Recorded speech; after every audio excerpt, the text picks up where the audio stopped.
We're looking at question 28 on the AP Statistics Midterm Review Packet, and this one we're given a prompt. I'm just going to outline it as we go through instead of reading the entire thing.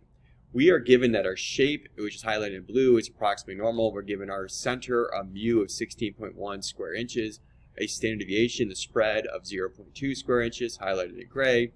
We're also given context. Our variable x, I'm going to define as the area of ceramic tile. And we're given direction. We want to find the probability of having a surface area of less than 16.0 square inches. So I have all my information in that prompt. I have shape, center, spread, and I have what I'm trying to find, the direction. So you can see I have it highlighted on the prompt and written to the side. I have n parentheses 16.1 comma 0.2 shape, center, spread addressed. Direction addressed by saying I want to find the probability of x being less than 16.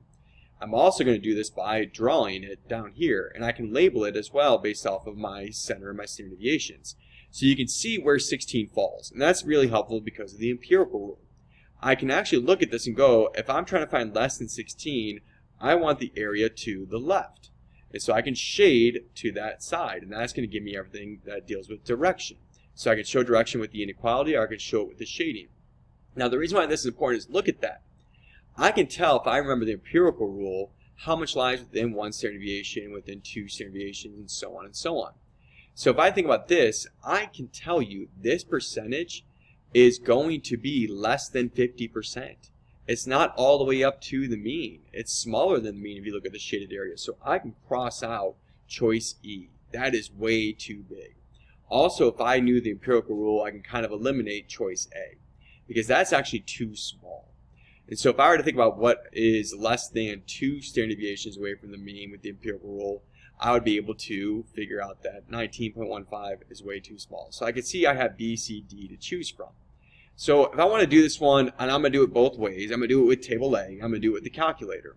And so if I want to do this one with table A, it's straightforward. If you think about it, I'm giving you the parameter, I'm giving you the mean, what you expect, I'm giving you the spread, the standard deviation, and I'm giving you the observation. So we can actually plug that into our Z-score formula. Statistic minus parameter divided by standard deviation of the statistic. So I can plug in my numbers, 16 minus 16.1 divided by 0.2, and that's going to give me a Z-score of negative 0.5. And notice, by the way, you can even look at the way I labeled it up above. You can see 16 is halfway between 15.9 and 16.1, so that kind of makes sense. If I go through now and go to my table, if I look at my table, here's what I have. I'm trying to find probability of x less than 16, which gave me a z-score, z less than negative 0.5. If I zoom in on my table, you can see if I go there, I'm going to get 0.3085. That's my answer. The probability of having a ceramic tile with less than 16 square inches as its surface area is 0.3085. So my answer here, I'm thinking, is going to be B. Now I'm going to use the calculator one as well. So this is a straightforward z-score using the table A to find it, but I'm going to use the calculator. And the reason why is because if I can address shape, center, spread with the n parentheses, I really think drawing it is extremely important to do because it allows you to visualize what's going on. I can go right to the calculator afterwards, and as long as I have labeled that what my lower bound is, what my upper bound is, the direction is really that's addressing, I have my mu and my sigma labeled, I could type it in my calculator. 0, 16, 16.1, 0.2. As long as I have those values labeled, it will give me the same answer, 0.3085. Now, the reason why I did not choose a large negative number for my lower bound is because we're dealing with context here, surface area. Can't have a negative surface area. The smallest it can go is 0.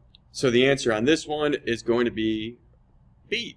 0.3085. Whether we use table A or whether we use normal CDF, make sure you show the appropriate